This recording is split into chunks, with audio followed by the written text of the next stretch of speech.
नमस्कार, महाराष्ट्र लाईव्ह मध्ये आपलं स्वागत. मी रेश्मा फडतरे. तळेगाव दाभाडे परिसरात बेशिस्त वाहन चालकांवर कारवाईचा बडगा उगारला जात आहे.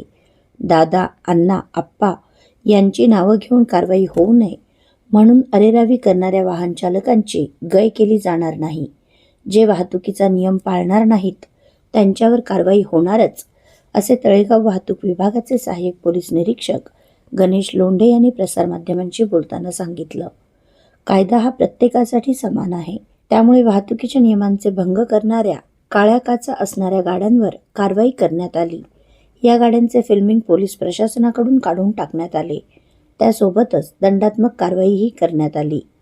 तसेच महाविद्यालयीन आवारातील नकली सायलेन्सर बसवून कर्णकर्कश आवाज करत फिरणाऱ्या बुलेट गाड्यांचे सायलेन्सर काढून टाकण्यात आले आहेत. फॅन्सी नंबर प्लेट, काळ्या काचा, ट्रिपल सीट व बुलेट गाड्यांचा कर्णकर्कश आवाज याबाबतीत नागरिकांकडून वारंवार तक्रारी प्राप्त होत आहेत. त्यामुळे या कारवाया करण्यात आल्या व इथून पुढच्या काळातही अशा बेशिस्त वाहन चालकांवर कारवाई करण्यात येईल, असे लोंढे यांनी सांगितले. आपल्या परिसरातील घडामोडी जाणून घेण्यासाठी महाराष्ट्र लाईव्ह सबस्क्राईब करा व बेल आयकॉन प्रेस करायला विसरू नका. धन्यवाद.